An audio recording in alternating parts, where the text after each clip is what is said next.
largely effective in managing its impact on the lives and livelihoods of our citizens, our healthcare systems, and the economy in general. Noting that these interventions have been escalated and de-escalated severally based on feedback reports on infection rates, analysis of health system capacities, economic impact reports, and overall Ministry of Health advisories. Concerned that recently evaluated reports have pointed to an exponential rise in infection rates across several counties, occasioned by unrestricted gatherings and congregations in breach of guidelines as issued by the Ministry of Health. In particular, 18 counties have recorded a positivity rate above 20%, and over the last week, the following counties have recorded a positivity rate of above 30%. These are Kiambu, Nyandarua, Murang'a, Makwiny, Machakos, Baringo, Meru, and Nyeri. Aware that epidemiological studies and models indicate the presence within our borders of the Delta variant of COVID-19, which is more communicable and acute, and that super spreader events are likely to further imperil public health, and exacerbate the COVID-19 situation in our country, appreciating that stringent measures are now required to bring down infection rates across the country in order to avert a national crisis and secure continuity of operations in an already challenging health situation that many Kenyans are currently living in, and so as to avoid further adverse impacts, I, Uhuru Kenyatta, President of the Republic of Kenya and Commander-in-Chief of the Defense Forces, upon the advice of the National Security Council and in keeping with the recommendations of the National Emergency Response Committee on COVID-19, do hereby issue this revised statement of containment measures via this Public Order Number 5 of 2021 on the coronavirus pandemic as follows. 1. That the hours of curfew in the territory of the Republic of Kenya shall continue to be observed from 10 p.m. to 4 a.m. for a further containment period of 60 days. Consequently, the differentiated curfew hours and specific restrictions for the previously identified COVID-19 hotspot zones of Kisumu, Siaya, Homa Bay, Migori, Busia, Kakamega, Vihiga, Bungoma, Kisii, Nyamira, Kericho, Bomet, and Trans Nzoia counties are lifted, and these counties will now observe the nationwide curfew prescriptions as specified herein. That all physical and in-person public gatherings and meetings, including political rallies and campaign meetings for impending by-elections, are hereby suspended with immediate effect for a period of 60 days. That all other social gatherings, including weddings, celebrations of marriage or traditional unions, ceremonies of rites of passage, funeral or cremation ceremonies, and or other similar events or ceremonies shall strictly be attended by immediate family members and at any rate adhere to the 100-person attendance limit as prescribed. 4. that in addition to the prevailing guidelines on funeral and interment ceremonies, and to further enhance compliance with the guidelines thereto, officiators and proprietors of funeral homes are to strictly adhere to the prescribed 96 hours of confirmation of death and secure processing for burial within this period, failure to which appropriate action against management, staff, and premises shall be taken where exceptions are not justified. And 5, that places of worship nationwide shall continue to strictly adhere to the 1/3 rule for in-person worship and congregational worship and protocols of hygiene and social distance within the guidelines of the Interfaith Council. And 6, that the operations of bars, restaurants, and eateries shall continue as guided by the Ministry of Health guidelines, failure to which appropriate action against management, staff, patrons, and premises shall be taken. And 7, that national government administration officers are to secure compliance of these directives without fail. Responsibility and consequence for breach shall be borne by the national government administration officers in whose jurisdiction the breach occurs. 8, that enforcing these measures, all security agencies are directed to ensure that the organizers and/or individual leaders, including senior public sector officials and political leaders, take personal responsibility and are held to account for any violation of the measures. That the measures contained herein extend the related containment measures outlined in Public Order Number 4 of 2021, issued via the 16th Presidential Address of 29th June 2021. All other rules, guidelines, protocols not reviewed through this public order shall continue to apply until otherwise notified. I thank you all. Review of the COVID-19 containment measures. Recognizing that the strategic and timely interventions initiated. When we discuss politics, we said, when do businessmen most enjoy their lives in this country? What kind of politics exists for businessmen to enjoy the most? And we went back to Jomo Kenyatta days and Jaramogi Odinga, and we said, Kenya only works when the mountain and the lake are one. Jaramogi and Jomo Kenyatta gave us the fruit that is called independence. Yeah? Fact. After that, we went into the second liberation, which the Honorable Raila Odinga, the Senator James Orengo were in. And then again, the clouds of the lake and the mist of the mountain, the waters of the lake and the mist of the mountain came together, and it worked. And then we all sang, Yote Yawezekana Bila, and the Rainbow Coalition. And did we enjoy 10 years? The mountain and the lake. Because politics is mother tongue. Now I've changed from business. Politics is mother tongue. We as a people of Mount Kenya are known to be very grateful and very thankful. If somebody does something nice to us, when did we ever practice mateke ya punda?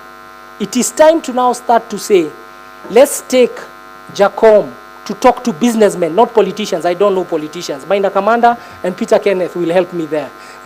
On the side of politicians. But if they want to. But we must, as business people, start to realize that this, so we concluded, Raila Odinga, the politician who means business, has made sure business works.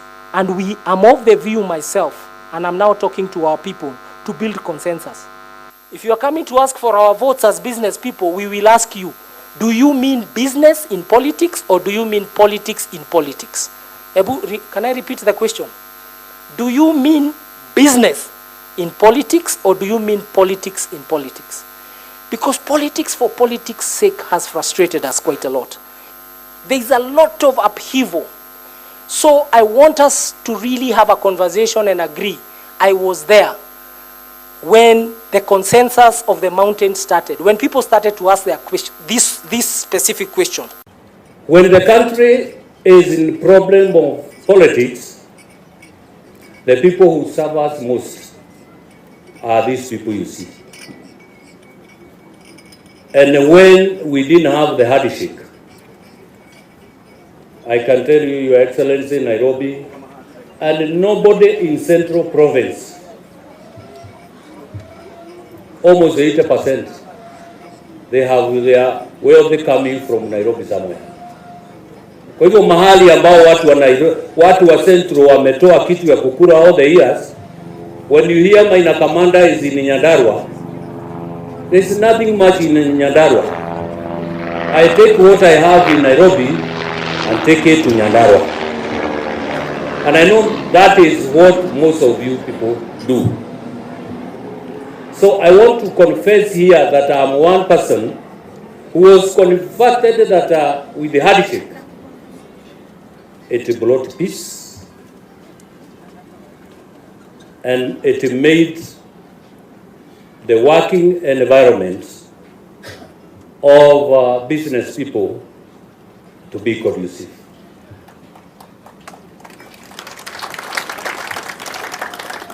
Your Excellency, there is one question that one person here have asked. Politics of this country has not been that smooth until when we reach to the point of hardship. I know you, our people, sometimes you don't know when we talk about politics, hardship, what we mean with hardship. This old man here, Raila Amolo Odinga, is going to close to 76 years. Mogeko augaga. Ati mogeko. The culture of African people. Niate moduri akora, wira wake ni wa gwika atia? Ni wa kurathima. Niguo. Wira wake ni wa gwika atia? Ni wa kurathima ciana ciake na bururi wake. Muthuri uyu ndari no ndungiriu atigitie. Uyu atigitie gukorwo ari muthuri wa bururi na aturathimithie ho. One of the things which has made me very happy today is that I've met some people when we used to do demonstrations in Nairobi. We used to start from Nyamakima. You could not have a successful demonstration during the Moi days without working with people from Nyamakima. So when you wanted to come in the middle of the town, we would go to Nyamakima and start the march to the town. So a lot of people have been made up in the politics that we have now.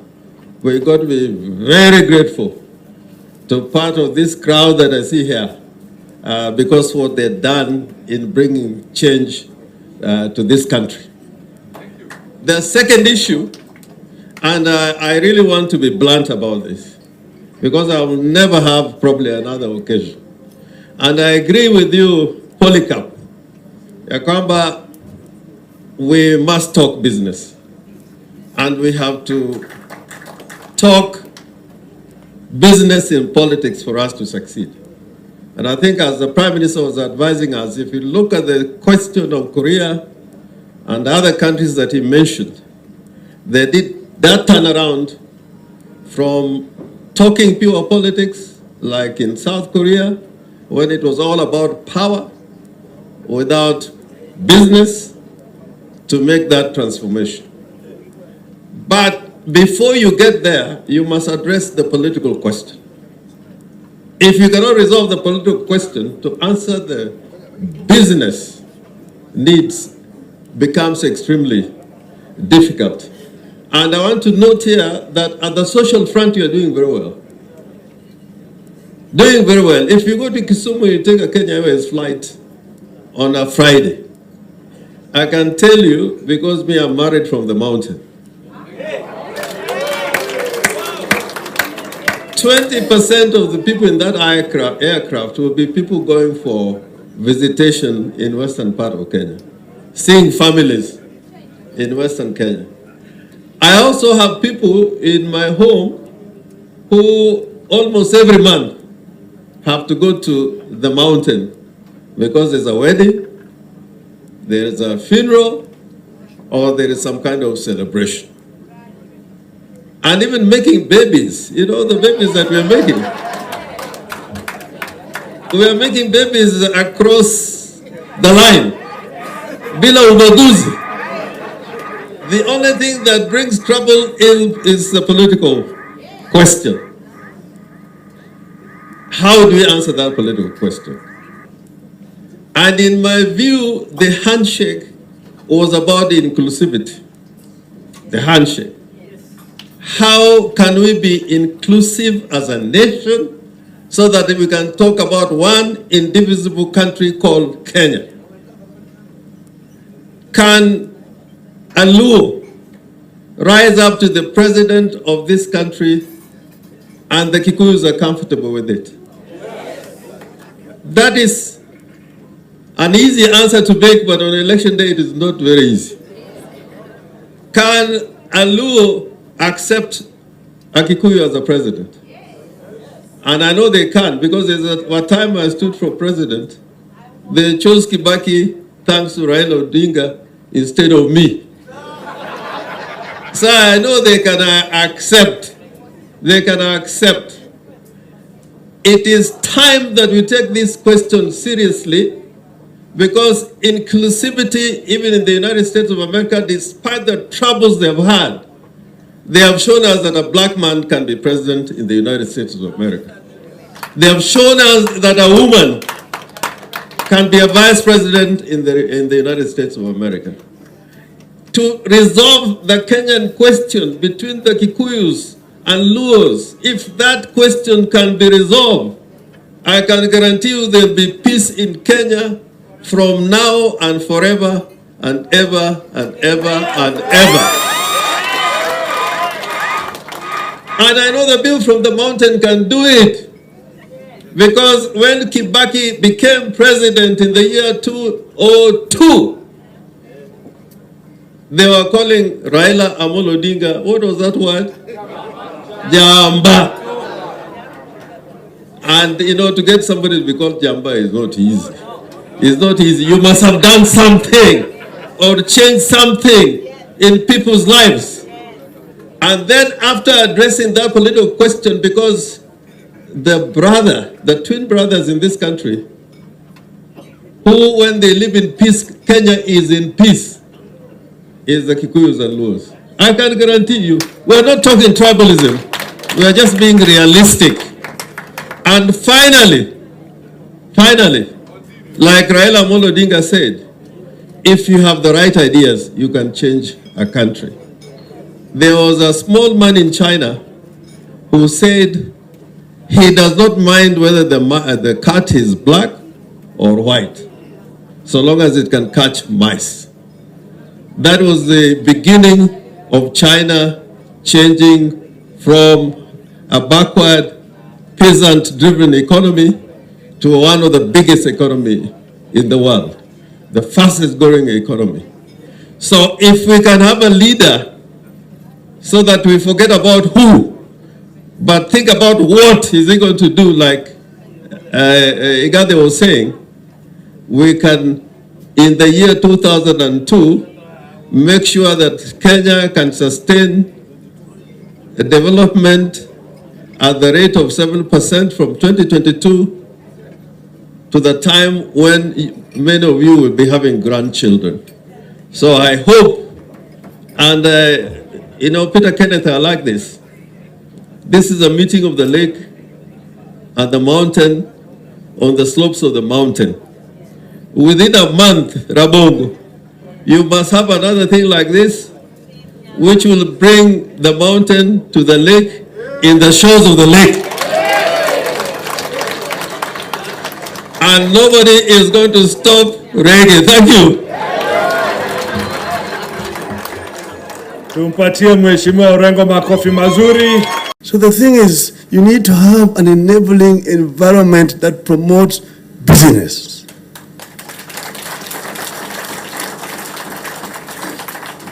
I refuse to believe that our people are lazy, that our people cannot do it.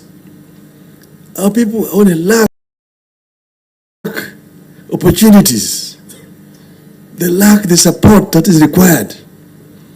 And you must start in the business at the level of SMEs. SMEs. Because that is the backbone of an economy. You cannot build an economy on the basis of foreign investment alone. Foreigners do not come to invest in a country to grow the economy. They come in to invest to make profits and expatriate their profits back to their countries. But a local investor plows back the profit into the economy. So you have got the multiplying effect of capital. And that's why we must create an enabling environment to assist the SMEs in the country. When I hear you guys talk about the punitive taxes that you're going through, it's music in my ear. It's something I know very well, understand very well. Because you are being taxed here, but your neighbor is not being taxed. And is importing products from China at a throwaway price. How can you thrive? How can you? And you cannot go to China and do the same thing there. They will not allow you. They are allowed to come and do it here in your own market, and you cannot allow to go and do it in their own market there. So we have people who are enterprising. We have people who are enterprising in our country. And you need to promote them to rise up and be moved to the middle income status. You see, China itself, when they began to liberalize, they came up with a policy of serving their people. First, they had developed a very highly skilled labor force in China, which was highly skilled and cheap. So they said, now what we want is attract the capital to come. And they liberalized the economy so that it became attractive to foreign investors. Everybody now moved into China. China became the workshop or the factory of the world. If you go there, you'll find Mercedes is there, Toyota is there, Hyundai is there, Volvo, Ford, Peugeot, Citroën, BMW, they're all there in China. My German friends telling me that, it is cheaper to manufacture Mercedes-Benz in China and ship it back to Germany than the one that is made in Stuttgart in Germany. So that's why how China became the factory of the world. You look at the ICT companies, they're all there in China. Okay? But now, China is no longer a very cheap destination. Within the last 30 years, China has managed to move over 300 million people from poverty to middle income status. That China now has got the biggest middle class in the world, 500 million people. Nearly 2 times the population of the United States is in China. But now China has moved, it's becoming more affluent. And a gap is being left there, down, which Kenya can fill. Kenya can fill that gap if we create an enabling environment. We can, our businessmen can move in and fill that gap. And how do we do that if we don't have that SME? Because it's the SME which will move up. But we are killing the SMEs. So you need to enable your own people to do it. Even if it means you have to discriminate positively in support of your people. It can be done. It can be done. And we can transform this country.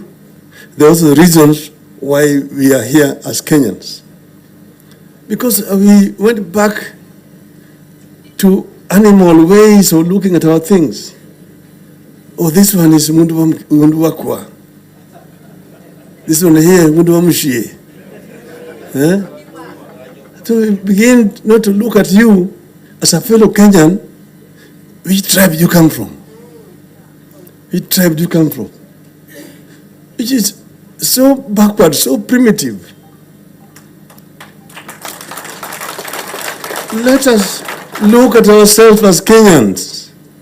You must be Kenyan first. You see, ethnicity is nothing wrong. That you are a Kikuyu. But it's more important to say you are a Kenyan Kikuyu. You're proud.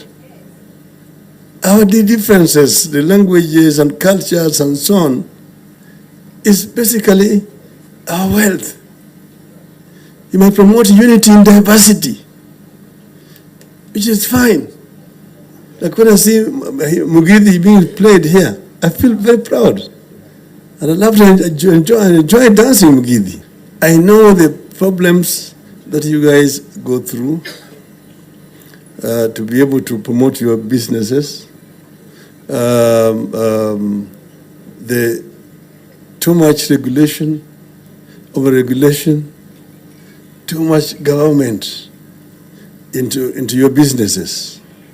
And now you have too many regulations here. You need this license here. You need this license here. You need this license here. So you're being overtaxed, and the business cannot grow.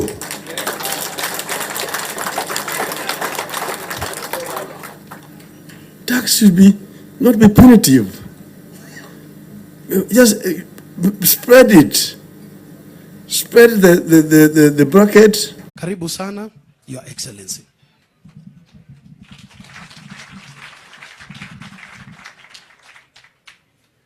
Thank you. Your Excellency, Right Honorable former Prime Minister Raila Odinga, my colleague governors who are here, I can see Governor for Kakamega, Governor Wycliffe for Paranya, Laikipia Governor Nderitu Mureithi, and Madam Anne Waiguru from Kirinyaga. I also can see many of my colleagues from Parliament. Kioni Arama is here, and all those who are here today. We are here for a luncheon that Nakuru is hosting for the Prime Minister, and also to welcome him to Nakuru. Will you join me in welcoming him to Nakuru, and I think also more importantly for helping us to start crafting a journey that will finally bring all of us together. I want to just say one little thing, that Nakuru is a very special place. Nakuru is where many of the journeys begin, and I just want to cite one example. Immediately after independence, the white people, the colonialists who are here, wanted to leave because they thought they could not survive under the new African government. And the first president thought it is time for him to talk to them so that they can stay here and that we can all be here, including the whites. The place he chose to give that conversation was right here in Nakuru. In 2002, we remember former President Moi came to launch the candidacy of now President Uhuru Kenyatta right here in Afraha. And those of us in Jubilee have not forgotten that our journey also began here. Allow me also to remind you that all the presidents who've been in Kenya are also uniquely associated with Nakuru. The first president had a unique place right here at the lake where he used to come and enjoy his food. He also had a farm here. The second president, the same. The third president, Kibaki, has his big farm here in Bahati. And the fourth president is also here. So this is the first place to register your interests. And lastly, is the home of presidents. Allow me also to say that we are also excited because this is probably the place where anybody can come from anywhere and be somebody, where anything can be something. And I want to confirm that the resilience and the hard work of the people of Nakuru make them very unique people. We are also the first victims when there's no national unity, when we disagree, the first cracks in the nation are normally found here. So we are also the first and biggest investors on any journey that brings Kenyans together. So I want to take this opportunity to welcome all of you who have come here, to assure you the people of Nakuru value you, and also more importantly to mention that President Uhuru Kenyatta in 2018 thought it is time to bring the nation together, and you extended your hand of friendship when he needed it most. On behalf of the people of Nakuru, accept our gratitude. Lastly, in Kikuyu, we say that friendship is a journey. It is not something you arrive on day one, and that we all have an opportunity to cultivate a good working relationship, a journey that we will all go together, a journey of trust, a journey of hope, and above all, a journey to emancipate our young people, our economy, and together bring the nation together. I want to take this opportunity to thank you once again and to invite you to address the nation. Thank you. We feel honored, we are elated, we are motivated, we are encouraged. Secondly, Mutembei, the Last Supper, we are in Mutembei. This is another important occasion where you have invited all the regional leaders to come and unite here, discuss issues that pertain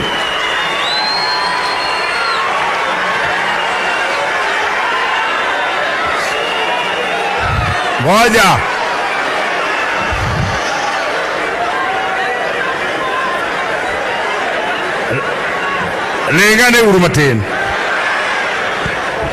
I am saying this is a very important occasion, and we want to thank your brother, the president of this country, to have allowed you to come for at least 1 hour, because we are prepared for this occasion. We are aware the announcement came too late in the evening when everything was in place, but we want to thank you so much. This handshake that you brought has created this opportunity for us to be here today. And we want to thank you so much, wanting the president of this country.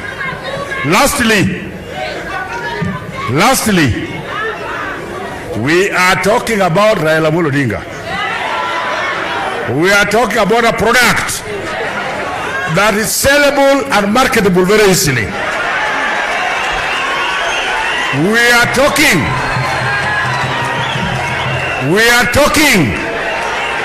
The person we want to give out today is no less than a devolution king, no less than a devolution architect. The devolution that is in this country today can be traced to you as a person, and therefore, for anybody to talk about bottom up, he does not know the evolution you brought long time ago to talk about bottom up.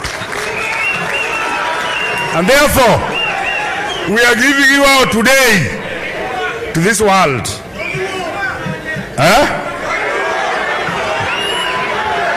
This is a regional meeting which includes our friends from Gusii. I must speak English only and only. Aya. Jodalawa. One kakajo mabei.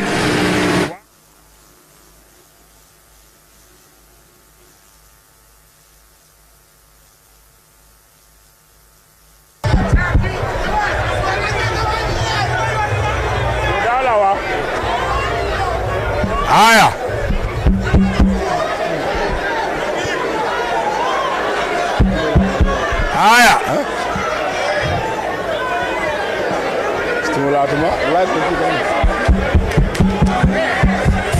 Hello. Uinja. Adwanu ling mondo jopiny mantiere ka oko ong'enu joma gentle. Okwadwa koko ahinya nikech biro miyo ji feel ni wajokoko. To wagolo ng'ama lich madwa bedo ogaye mar Kenya. Omolo uru ganda. Omiyo adwano ling mos. Okwadwa kawo sa mang'eny. Adwa mana goyo erokamano ni jaduong' on behalf of the Homa Bay County. Ni gimitimonwa ni we will forever remember you. Nikech ni kelo last supper Homa Bay. Kauno biri kelo ng'wech michako go ng'wech. Ng'eni chako ng'wech nyako go ponje maber. Ochako go ng'wech kodhi oko. Okelo Homa Bay ka sepulka. Kendo wang'ni kono koro kare kabisa. Nikech ung'eyo history mar Kenya to gi mar Luo ni rachuonyo e choko maduong' mar Luo. Omiyo wagoni erokamano jaduong' gimitimonwa ni we are indebted, wamor, wageni, wan kodi, to wang'eyo ni kuma dhiye tiseng'eyo. Kendo kona mbiro luwo bendi ng'eyo. Omiyo wago erokamano maduong' kabisa, wago erokamano ji mobiro te, all governors who are here, we want to thank you so much. You have done so well to bring your delegates. We are indebted to you people. At this moment in time, I want to call the governor of Kisii, who has been together with me organizing this function, James Ongwae. James Ongwae, we have worked very closely to ensure this function is successful. I want to thank everybody who contributed towards making sure this function is successful. The Prime Minister told me, an occasion like this, Wajaluo anasema unawacha mouth yako hapa. Unawacha mouth yako hapa. That is to say, you must not go before eating. There's a lot of food. Thank you. May God bless you. Ongwae.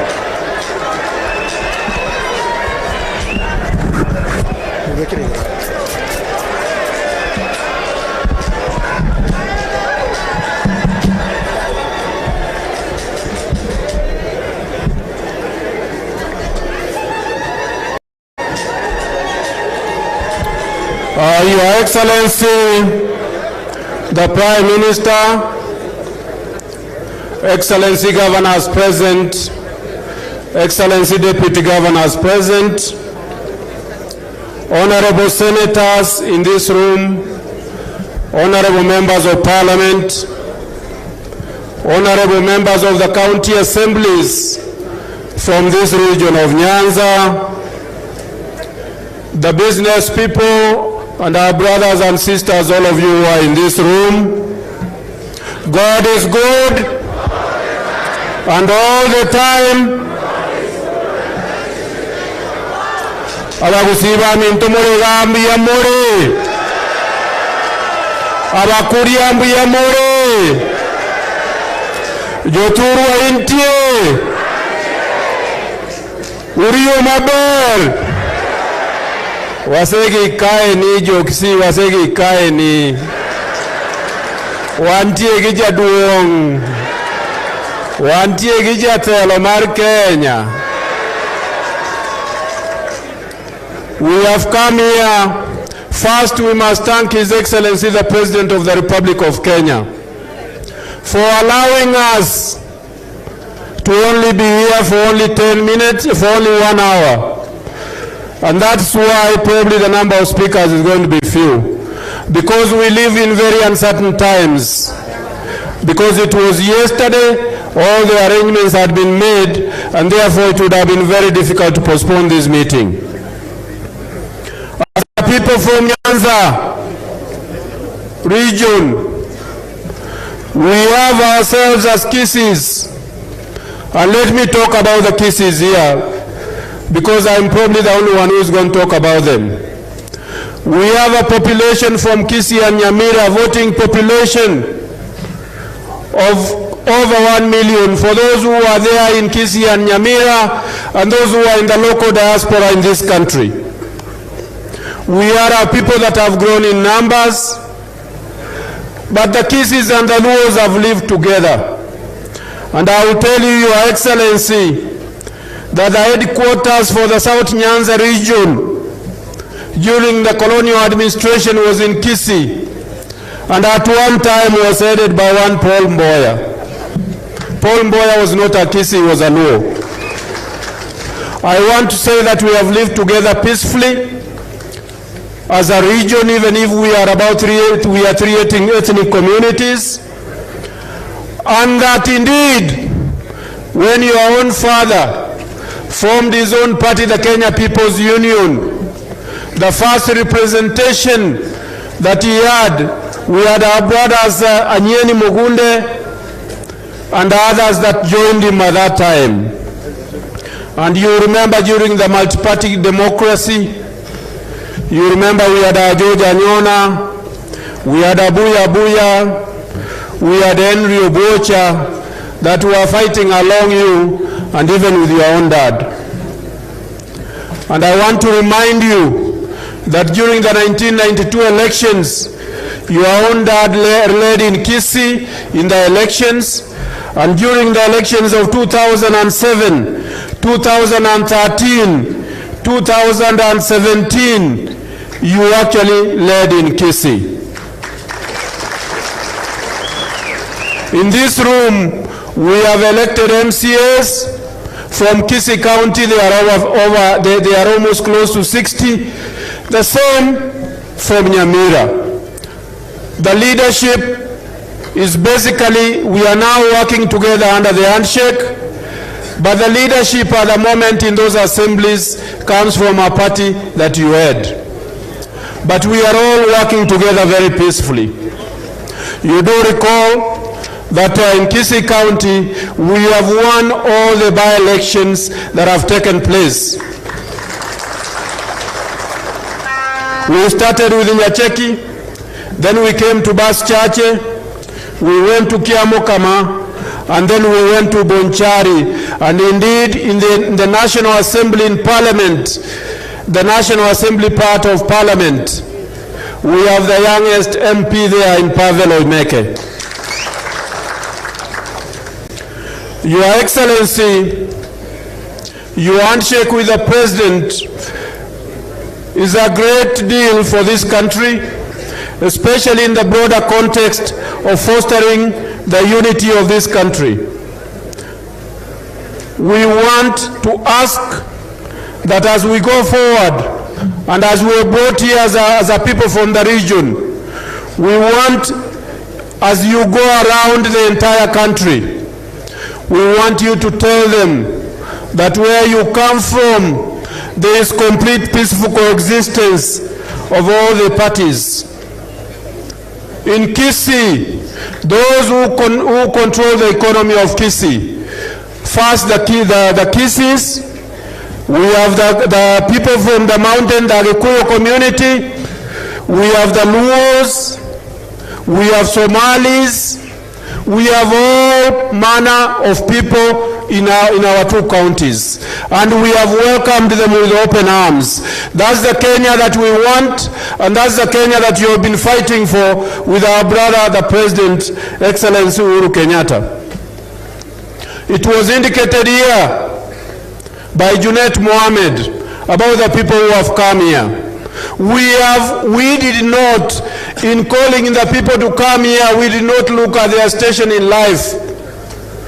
We looked at them as leaders. Whether you are doing border, even in border leadership, they have a leadership.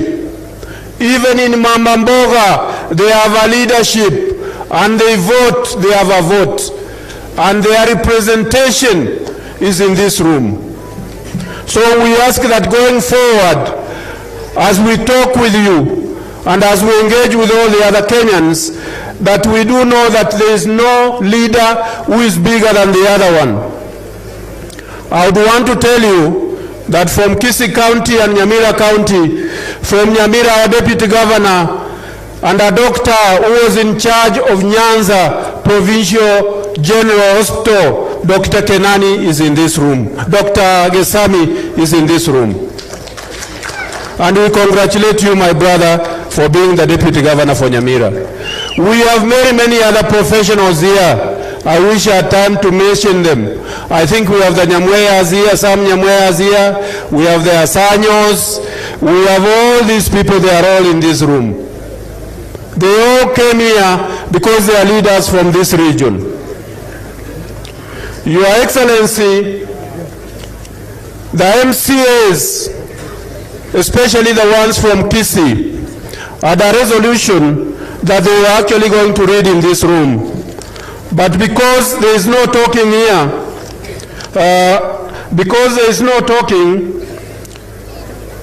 and since I'm now aware that you probably are going to be live in the next few minutes, I ran very quickly. They gave me resolutions here. I am not going to read them, but I think I went to school enough to paraphrase them.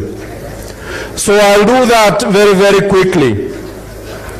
And they said this: they support the Building Bridges initiative. They are aware that when you were in the Ministry of Roads, you actually determined a number of roads in this region, including the African Development Bank Kisii-Sebania Road, with all its exits and bypasses, some of them which have helped Homa Bay County and Kisii and Nyamira counties. They are aware about the port and what you are doing. That port is going to support the region.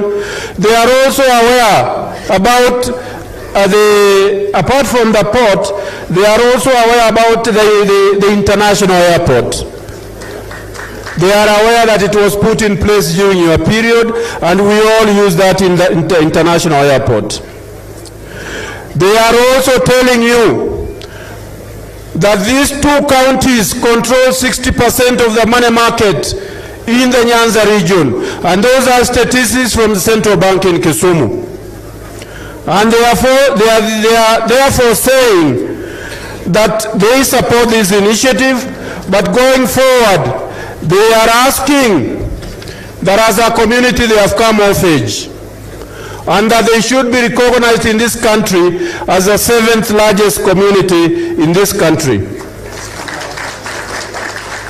They have said that you are the ultimate guardian angel for devolution and just governance. And these virtues make your candidature stand shoulders and above the rest in this country for the big seat. They have therefore said the following, and please allow me to say this, that when people are sitting on the table looking at the future of this country, do not forget the Kisiis. And they have said they have their own son, the Cabinet Secretary for Interior, Fred Matiang'i. They are saying you work closely with him. And they are saying that side by side, they have a governor from Nyamira, Amos Nyaribo, and they have also another governor from Kisii, called James Elvis Omariba Ongwae, that you also work closely with them. Your Excellency, as you move forward, we support you.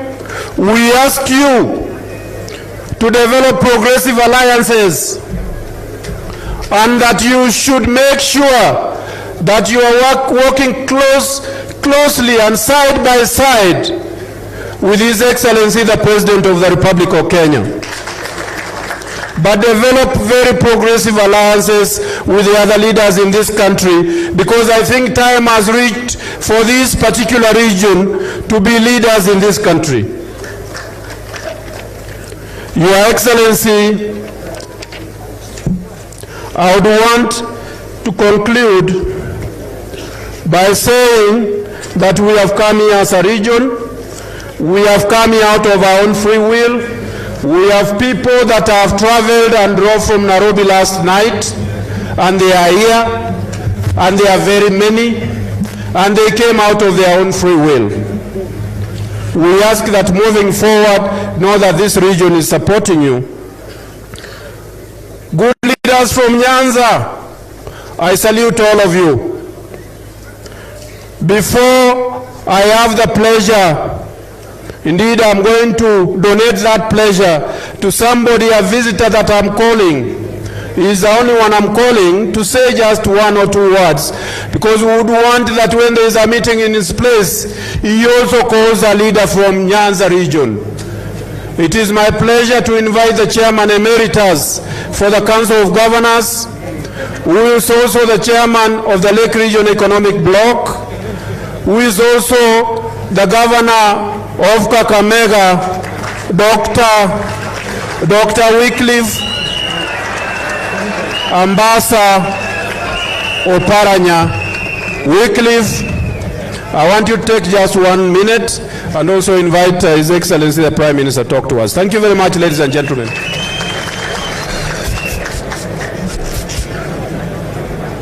Hamjambo. Tusalamiane kwa hewa. Bas. Your Excellency, the Right Honorable Raila Odinga, who is my party leader, my colleagues, governors,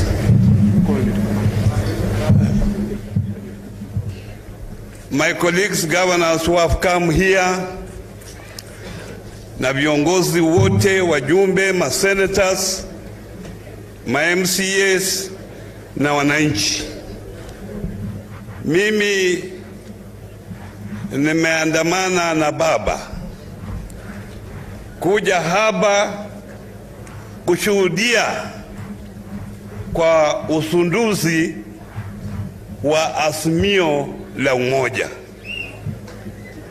Tumekuwa kule Nakuru, tumekuja hapa, na kesho tulikuwa tuwe kule kwangu, lakini bahati mbaya kwa sababu ya COVID haiwezi kuwa.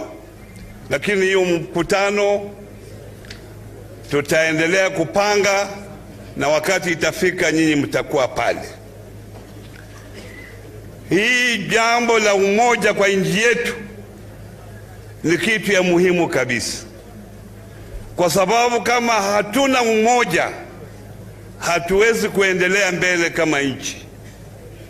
Mnaona jirani zetu vile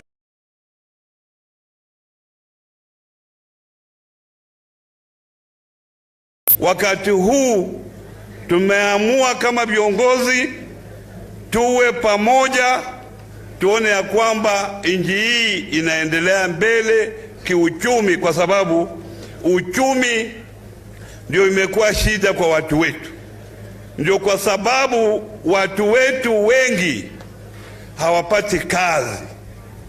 Hivi ni siku 2 au 3 iliyopita niliona katika runinga msichana wenu wa hapa ako kule Saudi Arabia, anapata shida huko, alitoka hapa kwenda kutafuta kazi pale.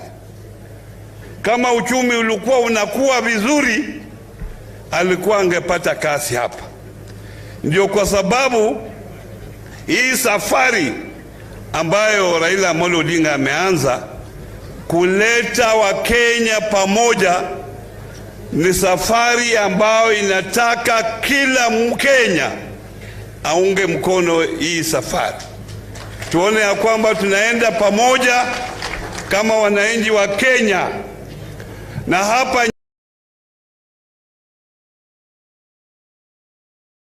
Nyanza muko bahati, muna makabila, muko na Wajaluo hapa, muko na Wakisii na muko na Wakuria. Hakuna siku ya Mwenyezi Mungu alikuuliza usaliwe wapi, lakini Mwenyezi Mungu mwenyewe ndiye aliamua wewe usaliwe kama Mkisii, Mjaluo na Mkuria. Kwa hivyo kama umekuja dunia hii kulingana na mpango wa Mwenyezi Mungu, mpaka uheshimu hiyo na uwe mtu ambao unaweza kuishi na watu pamoja. Na sisi nishuhudie huu mkutano wa maana, kwa sababu nilikuwa niwe na wangu kule na nione watu wa Nyanza wako nyuma ya Raila Amolo Odinga. Nataka nione wale wako nyuma ya Raila Amolo Odinga. Na mimi nimeshikilia kule Western. So mnanijua? Nimeshikilia kule Western kabisa. Watu wanatetemeka, lakini nawaambia nyinyi njooni tu tuendelee pamoja. Kwa hivyo mambo ya COVID imeua watu wetu wengi, na nimeona watu wako hapa wengi. Nataka nichukue nafasi hii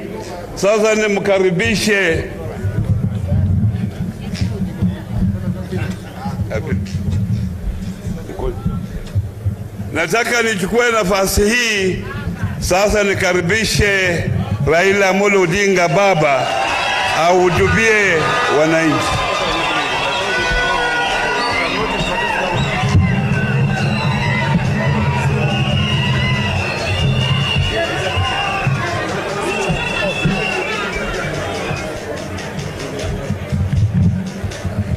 Umenijulisha Yesu wangu ni salama, rohoni mwangu ni salama. Rohoni ni salama, ni salama.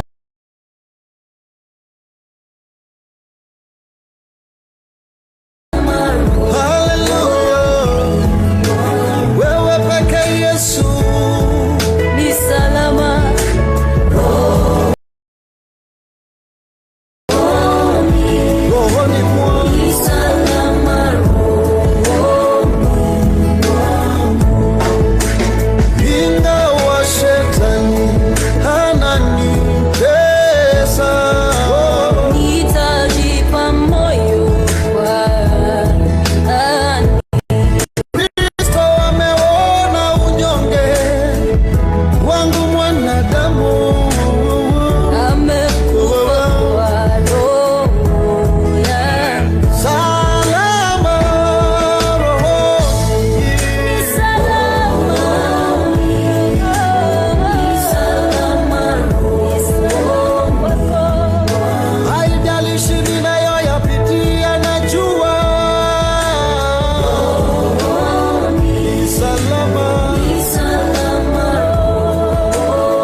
Avande maminto mbuya more naende jogeyana musaure uru kuturo mor. Erukamano, asanteni sana. Kwanza nataka kuanza kuleta salamu. Nimetoka Mombasa na jana na leo tulikuwa na Rais Uhuru Kenyatta na viongozi wengine. Naleta salamu kutoka kwa Mheshimiwa Uhuru Kenyatta, mnapokea? Na wale wenzetu ambao tulikuwa nao kwa NASA sasa wanaitwa OKA, vile wameleta salamu hapa, mmesipokea? Nimeleta salamu ya kijana kutoka hapa ambaye ni waziri katika serikali Mheshimiwa Fred Matiang'i. Ndio. Jana tulikuwa na mkutano kule juu ya mambo juu ya hii shida ya corona ambaye ni kubwa zaidi, kubwa kabisa, ukiona yale ambayo wataalamu walikuwa wametuonyesha. Ndio sababu ikaamuliwa ya kwamba hali ya hatari itangazwe na endelezwe kwa siku 60. Ikawa hii mkutano ilikuwa tayari imeshapangwa, na tukapata habari ya kwamba wengine walikuwa washafika hapa. Hema ilikuwa tayari imeshawekwa hapa, na hata wanyama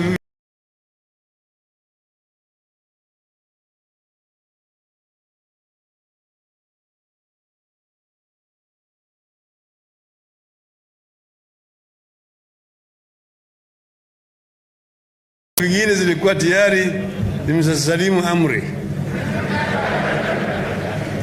Sasa ikawa ni vigumu sana ya kuahirisha.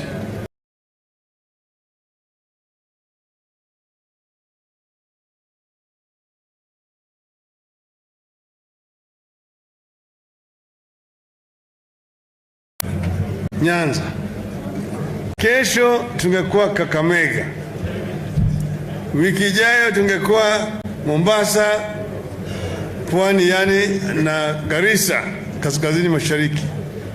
Alafu baadaye tungekuja bonde la Ufa. Lakini kwa sababu ya ile hali ya hatari ya corona tumeahirisha. Sasa hii ndio itakuwa mwisho. Kakamega haitakuwa kesho, lakini tutarudi baadaye. Niko na maneno machache nataka kusema kwa kimombo. Juzi nilipokuwa Nakuru nilitoa azimio la umoja, the declaration of unity of the people of Kenya. And I want to begin today by stating that we come here with a message of unity, reconciliation, tolerance and hope. We said in Nakuru on Tuesday, and we will say it again here. We must cleanse our country of the spirit of anger and bitterness, the spirit of revenge and entitlement. We must continue on a path of that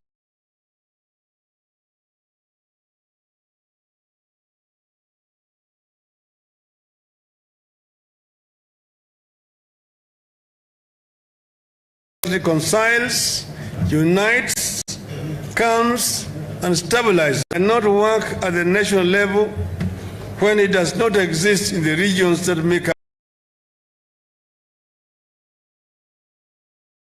up our nation. And so we are here to make a start at home with the assurance that we intend to carry this to the national stage. Our desire to unite our people and the country, the Azimio la Muungano, is a noble and worthy cause. It deserves our support. Nyanza has done very well on the matter of unity, and I want to recognize and thank our people and our leaders for the family spirit that prevails here. The region is cosmopolitan. Different communities have lived peacefully in this region since time immemorial. Is intended. This time, therefore,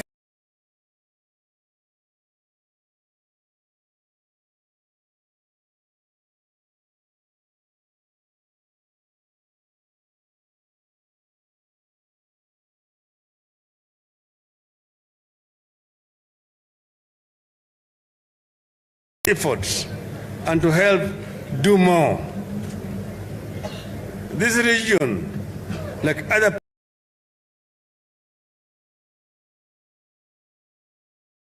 parts of the country,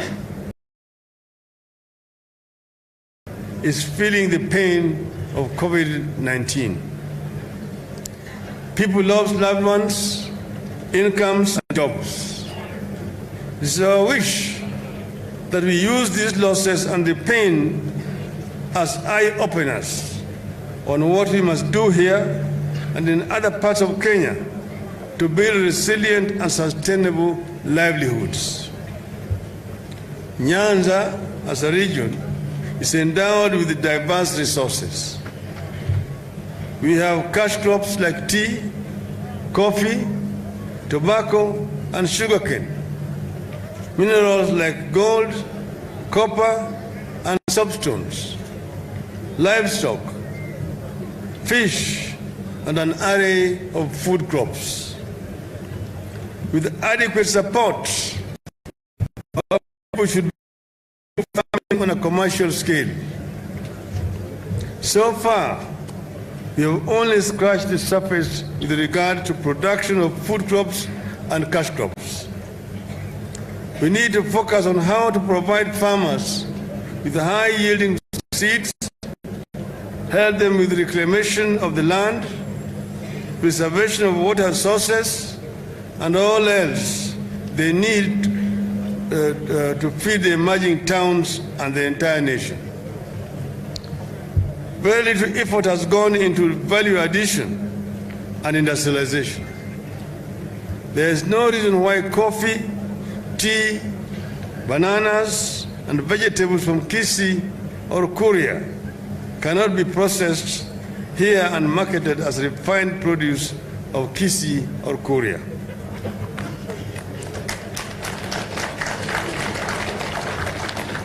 With a better and unified approach to development, we could drastically the dream of investment in skills and rural transformation for local industrialization could easily begin here. We can do more to sufficiently organize the informal food markets where food is bought and sold. Mothers don't need to make do with the congested spaces as they do today. We need innovative ways to address tribulations of rural women and the girl child, including access to credit, healthcare, and education, which are among the many challenges they face. Empowering women is key to the well-being of individuals, families, and overall economic productivity.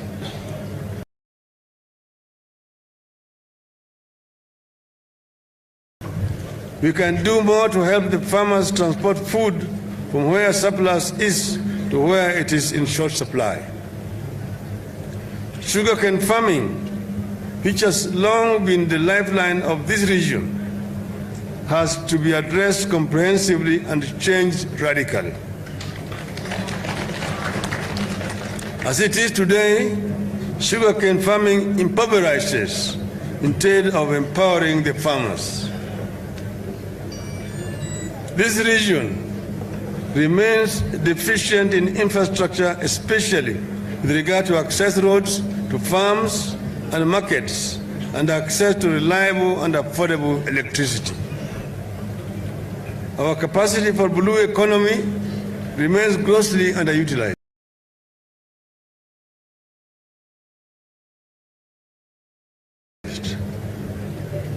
Lake Victoria has much more to offer than just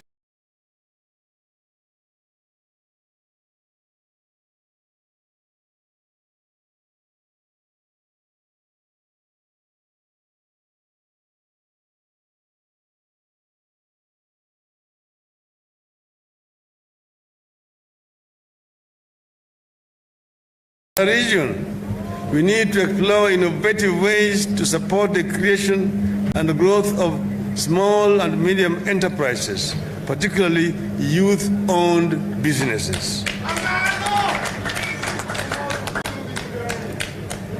Upcoming small-scale traders in those markets like Darajambili and others need protection from competition from foreigners and neighboring counties and countries and punitive taxation. We need to enhance investment in ICT and digital infrastructure, support communication and businesses, especially those owned by the youth. We have not done enough to identify and support development of skills and talents, especially among the youth. Take sports, for instance. The region has abundance of born soccer wizards and athletes. Young boys and girls who, with just a little support, will easily make it to the big leagues. But they are mostly on their own. The community football clubs here are struggling and sport facilities are wanting. We need a rethink. It is possible for us to set up a regional body dedicated to identifying skilled youths, organizing regional competition,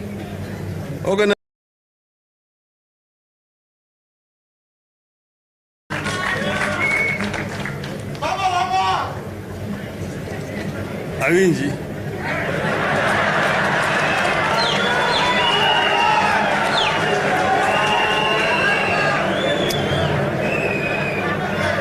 Our most precious resource here as a country is our people. The healthier the people, the stronger we are, and better our ability to grow from our own efforts. We need to pool efforts and resources to ensure that the region has a robust primary public health care system, starting from the family level to the public health care delivery system as a whole. As a region that borders other countries, we are particularly vulnerable to policies of our neighbors. We have seen that during this pandemic, and with regard to security, our people receive foreigners whose status are unknown. We therefore need to invest in health and security infrastructure that can withstand attacks. We need to always put our heads together to ensure substantial increase in the number of medical institutions, medical staff, clinics and hospital beds, and access to a diverse choice of quality and healthy foods. Parents in this region, just like parents in the rest of the country, treasure the education of their children. We join them in this. But recent policy changes, like the 100% transition, which we fully support, require that we do more for education. Schools are bursting at the seams. The recommended teacher-student ratio is failing, and that will have consequences for our children. You have to institute partnerships between national and county governments to address the issues of infrastructure in schools without wasteful and unnecessary duplication. So, ladies and gentlemen, we are here to appeal that we join hands as a region, get our political act together, pull in one direction, and use the unity to create opportunities for our people and the nation in return. If we are able to pull together as a region, identify our priorities together, back it up with political goodwill and unity, nothing will stop us from addressing the development needs of our people. Already, our governors have started us off in this direction by coming together as a Lake Region Economic Bloc. That declaration needs to be cascaded to our villages and homes. It must be strengthened through concrete actions that uplift the lives of our people. With unity, we can achieve it. Let us join hands and work together as a region and as a country. I thank you.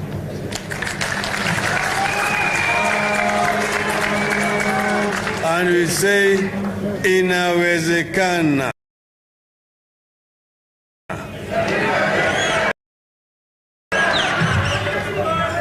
Umoja. Umoja. Umoja. Umoja. Umoja. Asanteni sana. Thank you very much.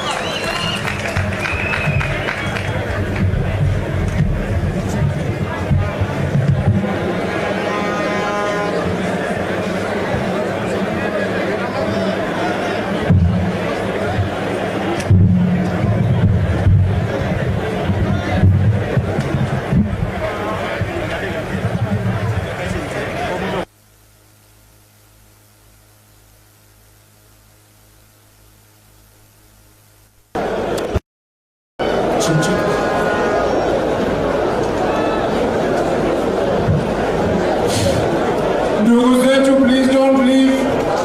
Ngoja dakika moja tu, msitoke. In this room, my fellow governors, I really want, sometimes when you stand here, you get a mental block. We have our great governor from Kisumu, Professor Nyanza. Professor Nyanza. To guide us in the program from this point. Karibu sana, Your Excellency.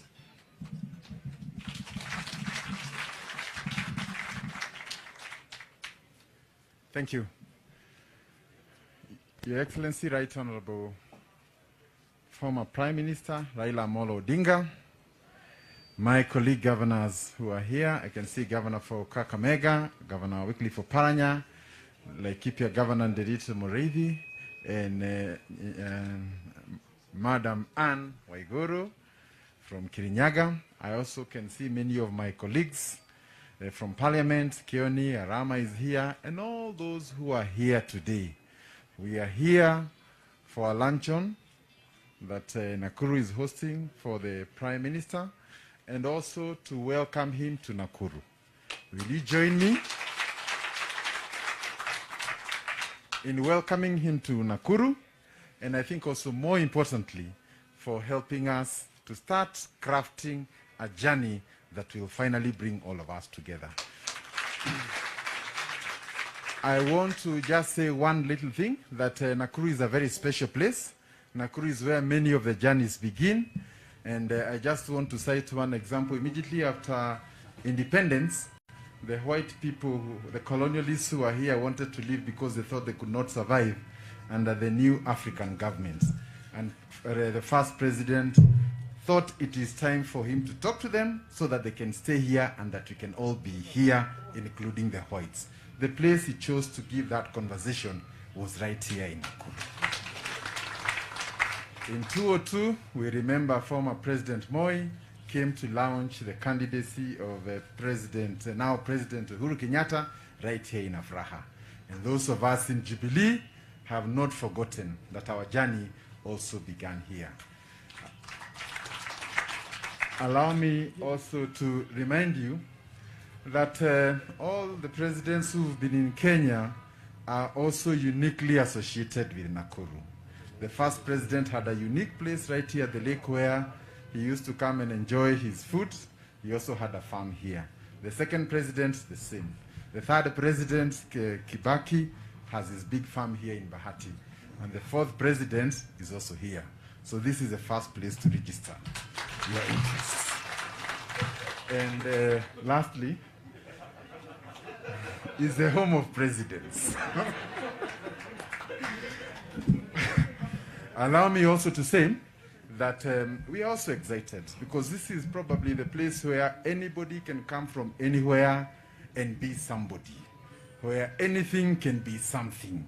And I want to confirm that the resilience and the hard work of the people of Nakuru make them very unique people.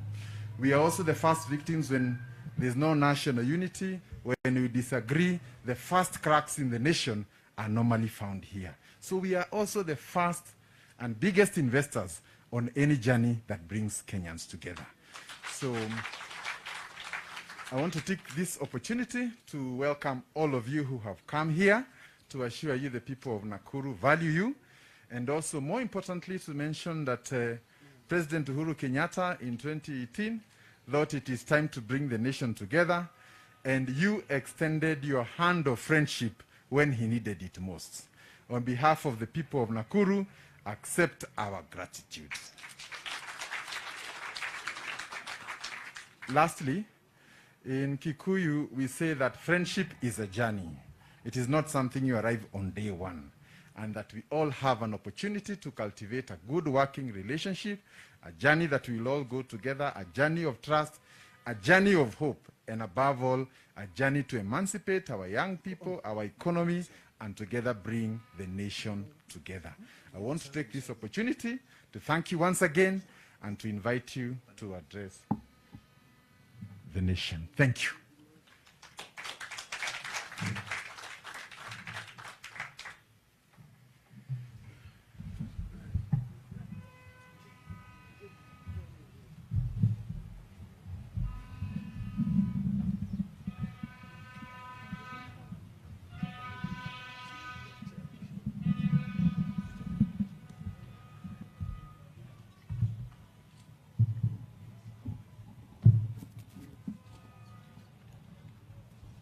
Thank you very much, Governor of Nakuru County, governors, members of parliament, leaders of various political parties, ladies and gentlemen, hamjambo.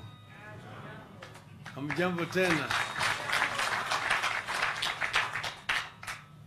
As the governor has said, Nakuru has always been the epicenter of politics in our country. Right from the days of the colonialism, right through up to post-independence era. Many things have happened or have started here in Nakuru. I was giving an example to those I was sitting somewhere with earlier on today about what happened to my father when he was coming here in those days as a leader of Luo Union. The story is actually written in his book. He was with a friend of his, and they were walking somewhere along the street which used to be called Delamere Avenue. And as they were walking there, all of a sudden there's a white man coming on a bike with a bell, and was ringing the bell. Lord Delamere. Lord Delamere. Then Lord Delamere was coming, announcing that he was coming on a horse-drawn cart. So when the mayor came, they were standing. He was supposed to stand at attention, but his colleague forgot to remove his hat which he was wearing. And as soon as Lord Delamere's convoy passed, the Askaris came to now hit this colleague of his and say, "How dare you wear a hat when the Lord is passing?" That was Nakuru those days. But anyway, we chose to come here to Nakuru because of the significance of this city to our politics. And we come here to launch what we are calling Azimio la Umoja, a roadmap to united political action. My dear people of Kenya, in March 2018, President Uhuru Kenyatta and myself came together in a historic moment that turned political rivals into partners for Project Kenya. We came together not to serve ourselves, but because we realized that continued political rivalry was unhelpful. The economy would continue to suffer, and the cohesion of our country would continue to be at risk. With that unity, we were able to dissect the problems troubling our country. Sluggish growth and dwindling incomes, insecurity, exclusion from economic and political life of the nation, tribal rivalries and competition, corruption, divisive electoral processes, lack of a shared sense of civic responsibility. In the month that followed, Kenyans spoke. They expressed deep fears that our country is built on sinking sand, that ours is a nation whose systems are getting broken as time goes by, that time is running out for us to fix the systems of the nation. We cannot continue burying the truth that our country stagnates every election year. We cannot continue lying that ours is an equal and happy society. Sooner rather than later, the truth will catch up with us. Indeed, it has caught up with us.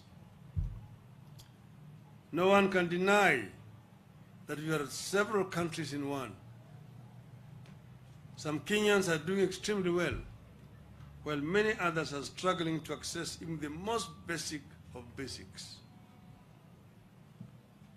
Most sectors of our economy are experiencing severe challenges, be they tea, coffee, pyrethrum, wheat, maize, sugarcane, or livestock farmers or sectors.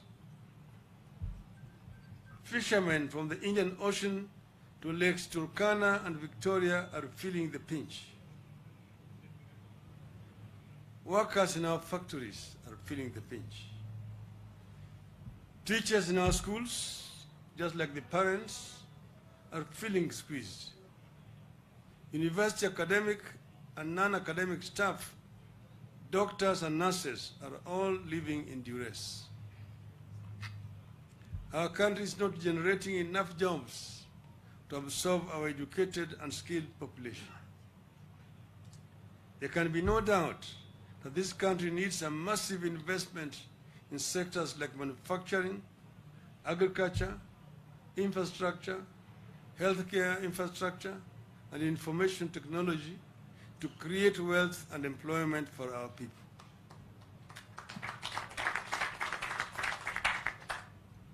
Virtually all Kenyans are caught in daily battles to make ends meet. Virtually all Kenyans are caught in a feeling that however hard they try, they just can't get a breakthrough.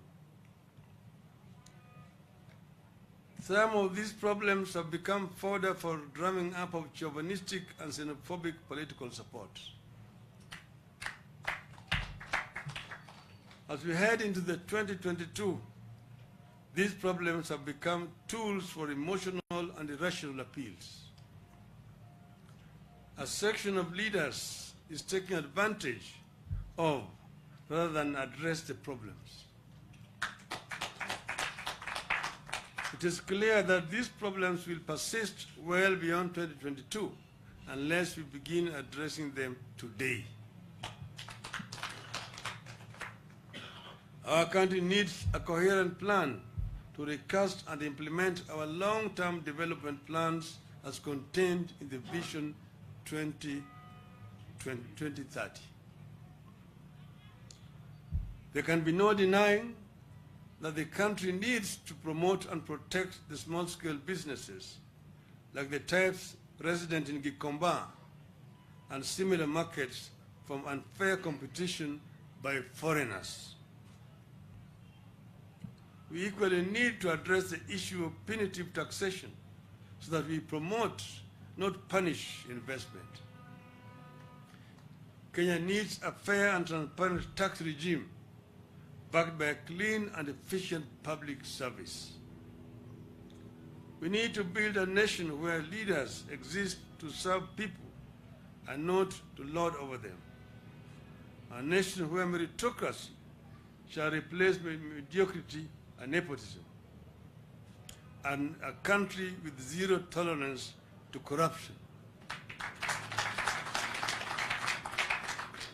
We need to build a nation where rights of each and every citizen, irrespective of their status, is respected. We need to respect gender, our women folk, promote the youth in our society. Inawezekana. In our own small way, we must start that conversation. We must start talking about how to ensure elections are not about government but governance.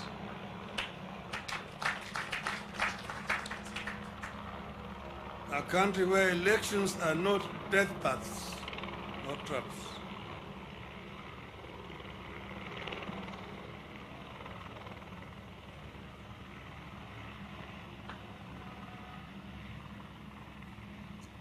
In the present circumstances, we must unite and help our people contain the COVID-19 pandemic, rally them for vaccination, while we work with the government to roll out measures to cushion the country from the ravages of the pandemic. Together we can come up with ways and means to raise money to fund stimulus packages for our people as other countries have done. Fellow Kenyans, over the years, we have weathered strong storms and tides to resolve our problems and take our country forward.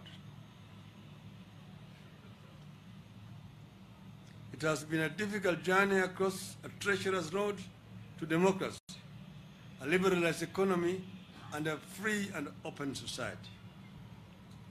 We have come this far because at difficult times, we have always charted a path that sets us apart from other third world countries.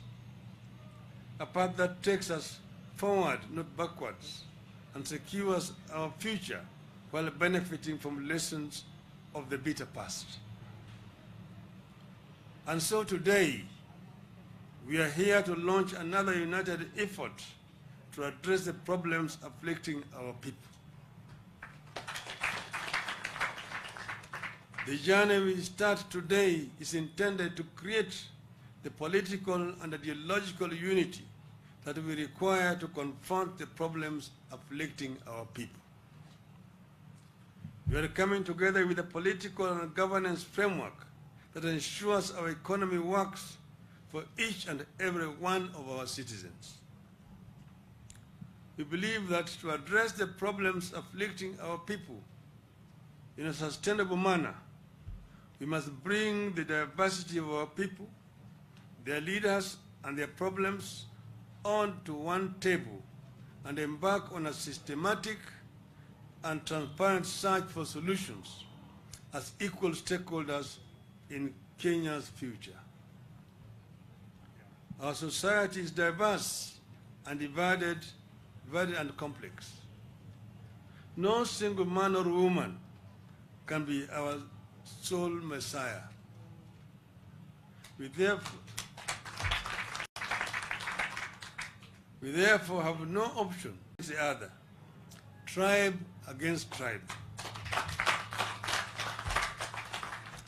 That would be a strong recipe for a violent competition for political power. Kenya cannot afford another era of election violence. Kenya is too divided to be splintered any further. We must unite to safeguard the victories we have scored over the decades and advance them to protect our democracy and freedoms, our diversity and inclusivity, our shared prosperity, and our morals and ethics. We must unite to build prosperity and share it equitably on a table where everyone feels represented. We need a united front against corruption and impunity. We must unite to fight for historically marginalized parts of and people of Kenya. We must unite to create wealth instead of using poverty as a political tool and unemployment as fodder for electioneering. We have to create a culture of forgiveness and not vindictiveness. We believe that to forgive is to be a leader.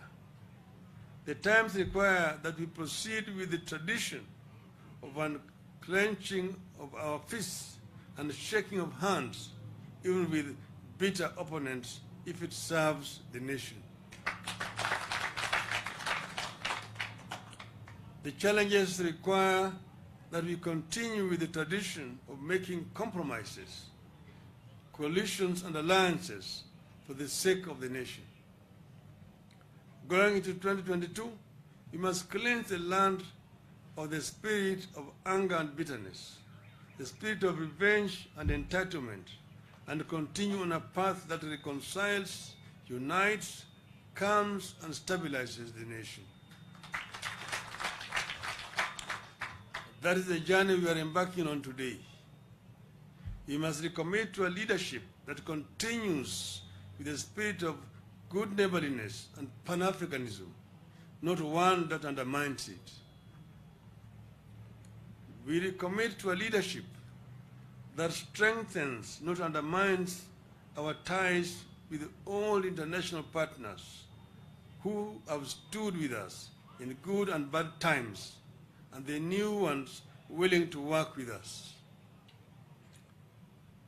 The journey towards a mass movement that we set on today aims to bring on board Kenyans of goodwill, citizens, leaders, movements, social formations, and institutions dedicated to advancing people-centered democratic governance in Kenya. Within a short period of going around the country, we will unveil the vehicle that has space for the diversity of Kenyans to the promised land.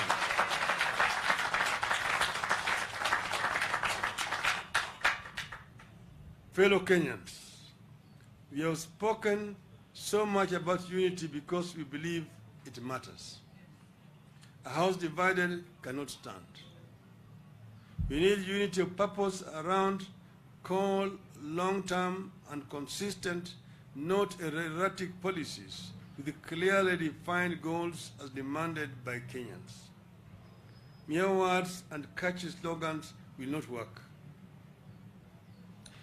We know where history has led those countries that fell victim to the sweet tongues of politicians.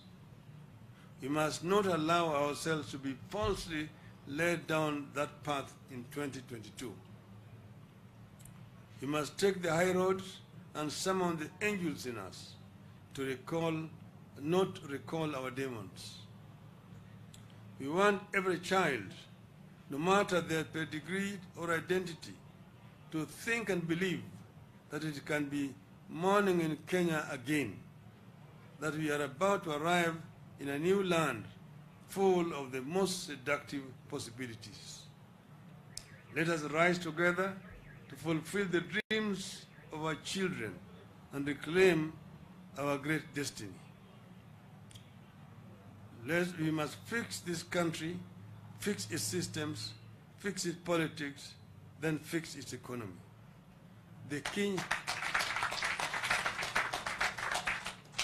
We believe that the Kenyan dream, as coined by the founding fathers, is achievable. Inawezekana. Let us work together to achieve the Kenyan dream. Thank you. May God bless you. God bless Kenya.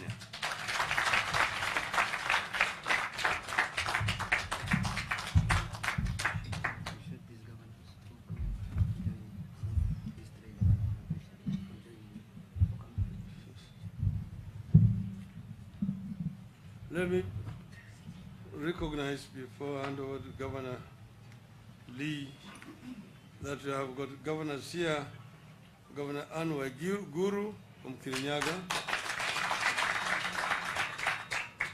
Governor Nderitu Murithi from Laikipia, Governor Wycliffe Ambesa Paranya, the Chairman Emeritus from Kakamega. I want to thank you all for joining us here today. Thank you.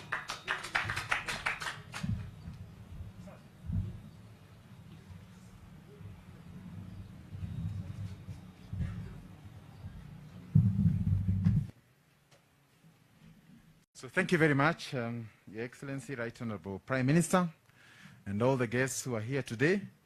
I must say we are all happy to be part of a new beginning for Kenya. And I think your speech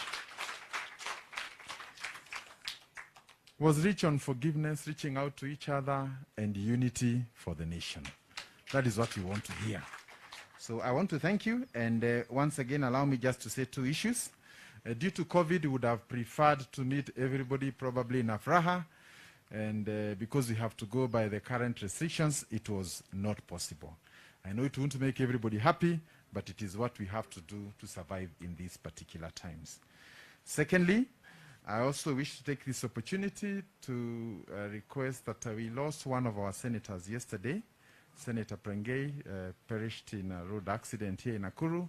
He comes from Arioshoni, and he's one of us. He represents the Ogiek community, an integral part of Nakuru. Allow me to request you to honor him with 1 minute of silence.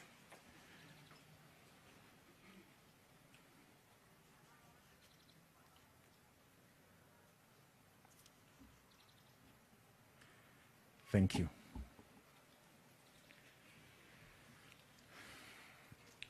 Then also on behalf of the people of Nakuru, allow me also to thank you. I've said this before, but I wish to say it again, that we are now on the verge of getting the charter from His Excellency the President, but the journey to that charter was not easy. There were many obstacles, and when we went to the Senate, we needed support from everyone. But the day I called you, you assured me that you would stand with the people of Nakuru. I am here to thank you on their behalf for helping Nakuru, and it did even at some points, going by the support we had in the House, it appeared like Nakuru was in another part of Kenya. Thank you, Your Excellency. Then I also wish to take this opportunity to say that Nakuru is a hope of Kenya. Places where anything and everything can happen, and anything can be conceived and become great. But because this is a day for all of us, I want to take this opportunity to invite the Honorable Arama, who is our local member of parliament, to introduce his colleagues and also welcome you here. Thank you, Mheshimiwa Arama.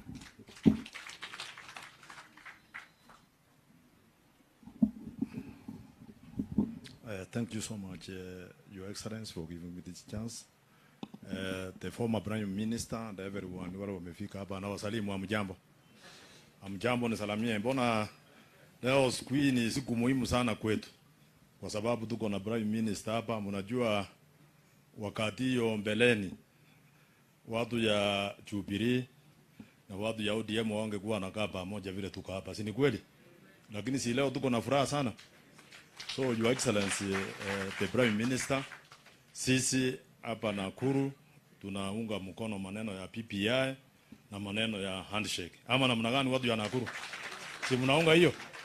Kwa sababu hapa Nakuru sisi tuko na makabila wote. We have all the communities who stay and live and work in Nakuru kutoka sehemu zote za nchi ya Kenya. Kwa hivyo wakati vile gavana amesema ikikuwa ni shida kutoka pande moja, sisi ndiye tunakukia sisi hapa. Na mnajua hapa ndio, that's why the former Prime Minister has come here because tunataka tuendelee na hiyo umoja. Si mnakubali maneno ya handshake na maneno ya PPI? Kwa hivyo Your Excellency, sisi hapa unajua leo nimetembea nikashangaa sana kwa sababu we did mobilize. Kama tungekuwa tunataka kufanya mobilization kama wengine wala wanafanya, ndio Your Excellency ungeona watu wengi sana. Lakini for the short time hata sijui watu wamejua namna gani. Kwa sababu tulikuwa tumesema na gavana ya kwamba tunataka tuiweke kuwe siri kidogo kwa sababu ya hii COVID. But I was surprised with the magnitude of people I've seen who have come to welcome the former Prime Minister. Kwa sababu hiyo ni kumaanisha ya kwamba if we cannot mobilize, then we have all those people. I was talking to Honorable Kioni in my car. Nikamwambia angalia ile watu wameingia hapa na mimi hakuna hata siku moja hatujaambia watu wakuja leo. So if we want to make many people come, we can also do it. Lakini you can imagine without telling anybody, and you can see the amount of people even who are outside there and who welcome you here. Kwa hivyo inaonekana sasa sisi watu ya Nakuru tumeanza hii mpangilio ya 2022 na wacha tutakuunga mkono. Na Jubilee kiungana pamoja na ODM. Kama ulikuwa unaenda na ODM peke yake na unatoa jaso na hii hakuna Wakikuyu wamekuja ndani. Mnataka kusema Wakikuyu wakikuja tuungane pamoja na watu ya Nyanza. Tutafika wapi? Tutaenda mbali sana. Hii kitu sioni yakienda outside vile tuka hapa. Kwa sababu Uhuru wako na sisi. Ama namna gani? Si Uhuru wako na sisi. Unajua sisi watu ya Jubilee bado tunaendelea kuongea kando kando na tumekubaliana. I had the opportunity of talking to the president when I was in Mombasa. Na akatueleza akasema Raini ni hiyo hiyo. That's why we are here today. Kwa hivyo mtu asikudanganya. Asema ati iko watu wengine wako mahali. Watu wanapewa pesa, wanaita watu wanawapea pesa, wanaambia kuja tuwaongeleshe. Sisi hatupeani pesa na watu wanakuja. Si ati hatuna pesa. Ikifika wakati hiyo kwani watu wanakuwa na pesa kuliko sisi kweli? Kwanza pesa yetu ni ile tunatafuta. Waje ile ya kwenda kutoa kunyakua, kuiba, kuleta kupatia raia. Yetu ni ile tunafanya biashara. Yetu ni ile tatoka Bandei tukuja hapa tupigie kura mahali moja ile tunataka. Si ni kweli? Na Your Excellency watu ya Nakuru ni watu wanapenda amani. Ukiangalia hapa tuko na gavana Kinyanjui, yeye ni member ya Jubilee, ama member parliament ya Jubilee, lakini ukiangalia serikali yake ameweka kila mtu. Here we have cases who are in the cabinet, tuko na wajaruo, tuko na kila mtu. Kwa hivyo next time tunataka tupate nafasi. Kama ingekuwa hii COVID, tungeenda afraha vile His Excellency amesema. Na mimi nataka kurudishia His Excellency governor ya kwamba wakati sisi tukikuwa kutoka sehemu zingine za Western, tutakuja kukaa chini kwa ushauri ya former PM so that tupige kura pamoja. Ndio tuunde serikali pamoja kwa sababu hatujaonga pamoja.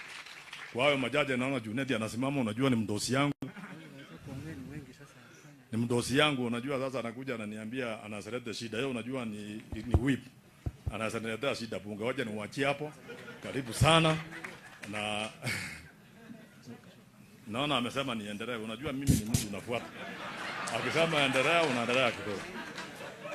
Lakini tuseme namna hii, wacha sisi tukae pamoja kama watu ya Nakuru County. Na hii Nakuru County, Your Excellency, tuwajie mimi na Kinyanjui na wengine. Sisi tutaungana pamoja.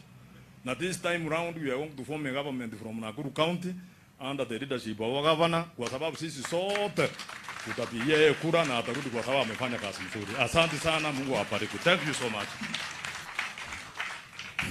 Thank you, Mheshimiwa Rama. Next, I'll be asking my speaker to stand and also just request the MCS to stand. But Your Excellency, I want also to confirm that in your speech you have mentioned about economic revival. And it is in it that we have growth and we have everything. And making our country rich. Not a few rich, but making our country rich. I'm also happy to note that a poor man in a rich country is not a poor man. But a rich man in a poor country is poor. Thank you, Speaker. Thank you, Your Excellency. Your Excellency, Right Honorable Prime Minister, Your Excellency the Governor and all the governors who are here, MPs, na wananchi wa Nakuru. Hamjambo. Bwana Yesu asifiwe. Niko na MCAs wangu hapa, ningetaka wasimame ni wa recognize all the MCAs. Wow, it's a big team. Situpigie MCAs wetu makofi. Tuko na MCA kutoka Elbagon, Honorable Njuguna pale. MCA kutoka Visoi, nikikommission naweza kaa chini tu. From Visoi, Honorable Cecilia. MCA nominated Lea, nominated by ODM, Lea Sang. MCA Kamanu from Maela. MCA Elizabeth, nominated by Jubilee. MCA Kering, nominated by ODM, asante sana. MCA Anyiso, nominated by Jubilee from Gilgil, asante sana. MCA Kiere, Honorable from Kehingo, Njoro Ward, asante sana. MCA Jacqueline Manyara, nominated from Jubilee here in Nakuru. MCA Joel Karori, from Biashara Ward in Naivasha. MCA Virginia Wamaida, the newly elected from Hell's Gate in Naivasha. MCA Ann Mukenyi, nominated from Jubilee. MCA Sylvia Onyancha, nominated from Jubilee. MCA Palanga from Olkaria Ward, Naivasha. MCA Kajwang, he is a minority leader from Kaptembwa. MCA Tuamwita Kamwana, John Njuguna, from Turi Ward. MCA Kahero from Joro. MCA Isabella, nominated from Jubilee from Subukia. MCA Mashembu from Dodori, Bahati, asante sana.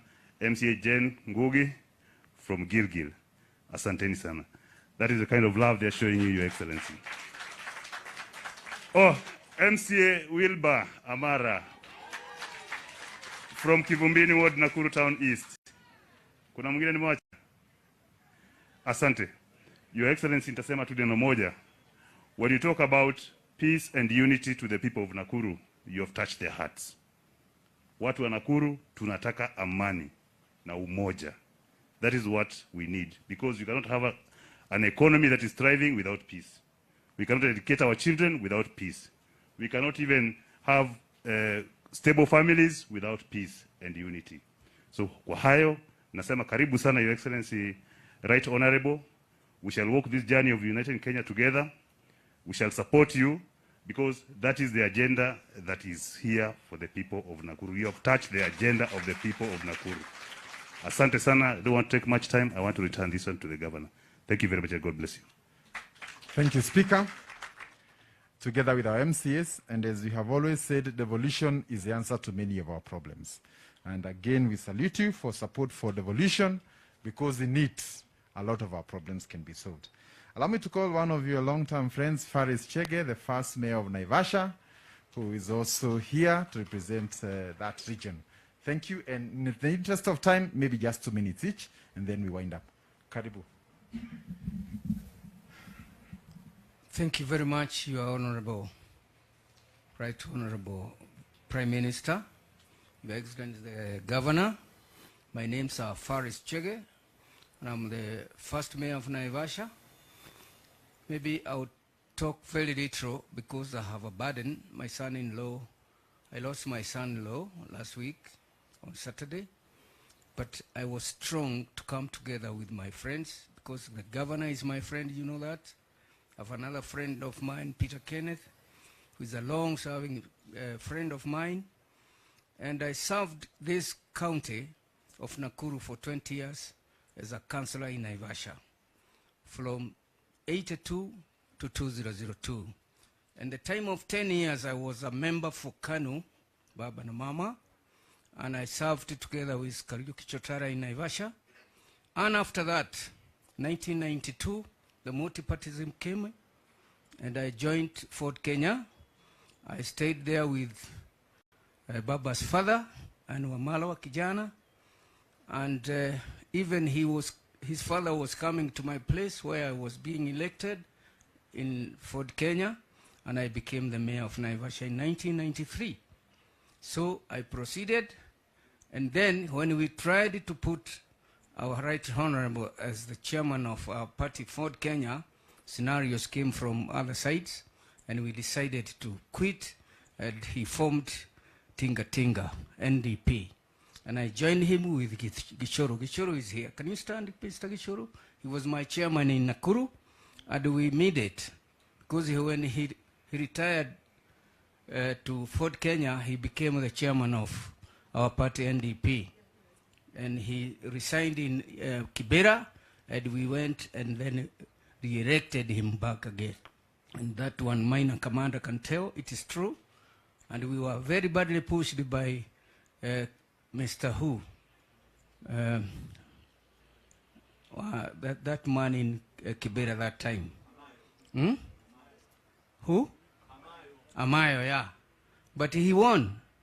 And he formed it, and he became the minister for roads. So in short, I want to say, in politics, is a journeys that you can make, and there's some journeys that you cannot make.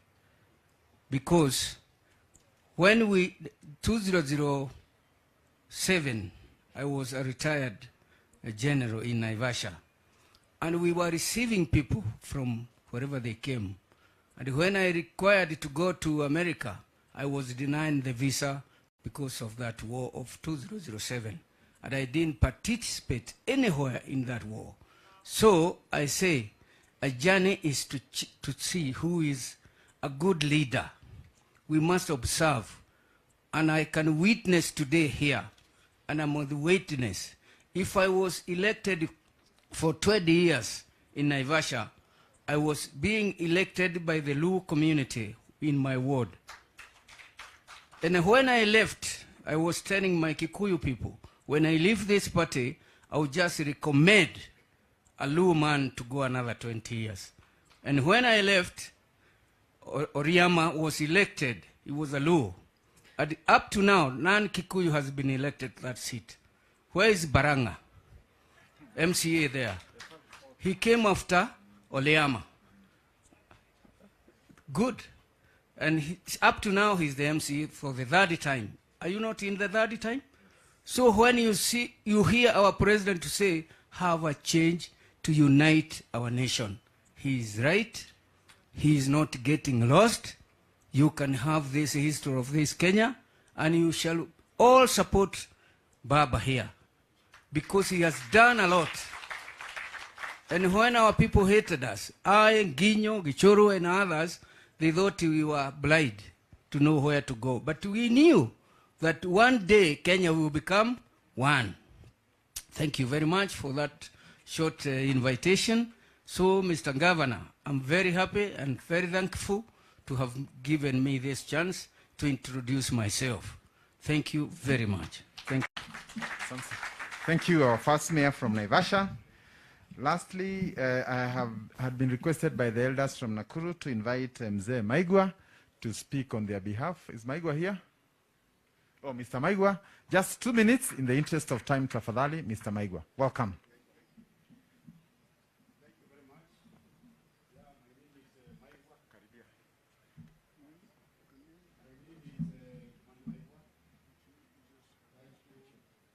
Honorable Prime Minister, Your Excellency Governor wetu Kinyanjui, and the governors here around, and everybody who has attended this occasion. I do business in Nakuru, but before coming to business, I am the chairman of Gikuyu Council. I am in Nairobi. My office is Nairobi. I have an apology for the chairman of Gikuyu Council in Nakuru, Mr. Joroge Kariuki. But Prime Minister, you remember you came here one time when you were working with Mr. Kibaki, and we met. You met the Gikuyu Council in Nakuru. And that time, I was very impressed by what you promised the people of Nakuru. Nakuru is like peace. The community in Mount Kenya love peace more. And if you are the one who is going to bring peace in Mount Kenya, and also bring something which we like very much, encouraging people to work, that is the line of Mount Kenya. We look for peace. And one time when we needed it more, you came and had our friend, a person of Nakuru. We say the president is from Nakuru. immediately there was a handshake. We business people have been very happy. The farmers, everybody was very happy. Because we were producing things and we could not take them to Kisumu. We could not sometimes take them to Nairobi. Here we are, with the handshake. I can move everywhere in this country, and all the Kenyans can do it. That is what Mount Kenya people are after. And I thank you again and again. Lastly, one thing I'll tell you is that the Kikuyu Council work very closely with a very good group called Kiama, which is our cultural arm. And one thing I promise you, because of the peace that we are enjoying, tunatengeneza mbuzi ambao tutakuita wewe mwenyewe, uje usikule na sisi, ndio tukwambie tuko na raha mingi kwa sababu ya handshake ambayo ilileta amani nchi hii yetu ya Kenya. Otherwise, asante sana Prime Minister, and we are with you all through. Thank you. Thank you. I'll invite one of your long-term friends, Mr. Gishuru from Nakuru. But in the meantime, Shebesh and Anne Waiguru, women want to hear your voice. Get ready. 2 minutes each.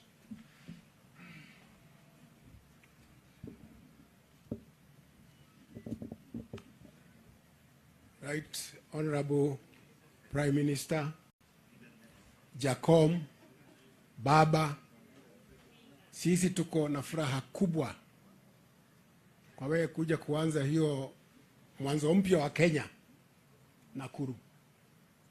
Tulianza na wewe zamani 1991, 92 tukiwa na kina Kamangara, na ulikuwa na maono. Hata wakati uliunganisha NDP na KANU na ukaniuliza tuende na wewe, nikakataa, na nikasema uendelee, na ukaenda ukakoroga jogoo. Wakati limeza tinga, ulikuwa natafuta Kenya mzuri. Na wakati tena mmesalimiana na rais ndugu yako Uhuru Kenyatta, you have a dream. You have a dream for this country. Our community, the Mount Kenya people, when you are in Isiolo, when you are in Bungoma, when you are in Trans Nzoia, you are a minority. When this country does not do well, when there is chaos, we are the ones who lose. 1,433 people, 2007, 2008, 650,000 IDPs, billions of money burnt. You have a dream to bring us together. And we shall work with you because we need a better Kenya. Na wewe unatafuta Kenya mzuri mkuu na ndugu yako Uhuru Kenyatta. Hatutashitishwa na wachache ambayo wanataka kuonyesha ati Mount Kenya hawajui pahali wanaenda. Moyo alikuwa anasema hata tukilala opposite tunaongea na mguu. Itatuchukua tu a month na utaona Mount Kenya inajua pahali inaenda, na utafurahi na Kenya itafurahi. Amani, amani, amani. Mungu awabariki. Thank you, Mr. Gishoro, one of our senior citizens here. Shebesh, get ready. But I also wanted to say, maybe we should not blame the people of Mount Kenya too much. The reality is tumezoea kutongozana, si kutongozwa. So we are a bit confused this time around. Welcome, Shebesh.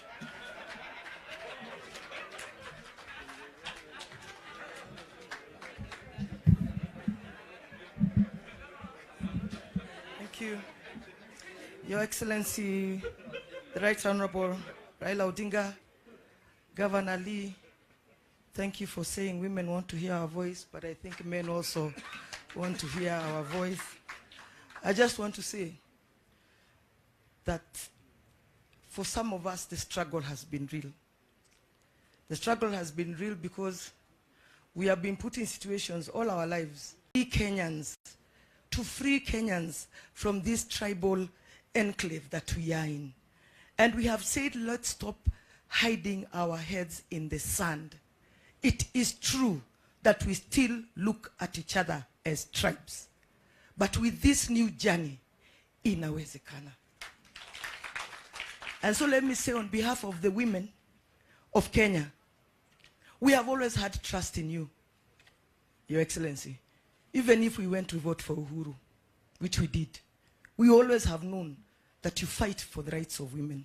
And that's why even after the handshake, one of your biggest gains that you gave us in the BBI was first of all to respect us and ask us to sit as women, which we did, to bring to fore what we believe the women in Kenya need. Thank you because you had us, and thank you because it is in BBI. So for the women of Kenya, inawezekana. And because my big elder brother is here from Nairobi, let me just say this, Governor. The other place that is a melting point of tribal conflict and political, disruption is Nairobi. You will not believe that when we go into elections, a place like Huruma becomes two Hurumas across a road. There is a Huruma on this side and you cannot cross the road to the Huruma on that side. Why, as Kenyans, would we ever want to continue in that state? Please, from the people of Mount Kenya to the people of Nairobi, I say this. We are not ready. We are not ready at this time to be isolated further. And if you have not realized that the invasion of Mount Kenya is to isolate us further, please open your eyes. Because when this movement begins, and as Mount Kenya we are not in it, we will be isolated much further.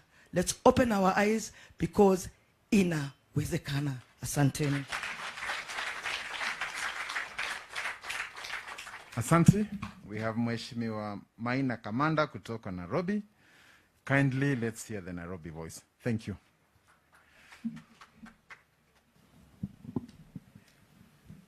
Thank you, Governor, Your Excellency, the Prime Minister, governors who are here this afternoon, my colleagues, members of Parliament, and all people of goodwill, business people in Nakuru.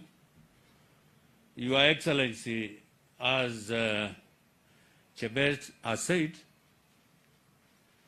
Nairobi and Nakuru somehow, Governor, politically they are almost the same in terms of the mixture of the people. Nairobi is a cosmopolitan city, and Nakuru is also a cosmopolitan city. And for a long time, me in Nairobi have fought this old man for many years. Let's admit it. Not because he has done anything to Maina Kamanda or to our community. Just because he was competing with one of us. Kuna shida ingine. Shida ya Raila Central, kwa sababu alikuwa anasimama na Kibaki na Uhuru, ama kuna shida ingine? Hatuna shida ingine ambayo tumekuwa na huyu mzee. And to me, from the time of 9th March 2018, I saw a different man. There are some people who did not see that this country was burning. And they are still in power now. I couldn't have imagined this old man agreeing to talk to our president, because he was almost going to take power by force. He was almost going to State House by force. But from the goodwill and the leadership that the two people, God touched them and they came together, our country became a different country, and that's why we are here, all of us, talking about handshake and uniting and talking about uniting the entire country. Your Excellency, I read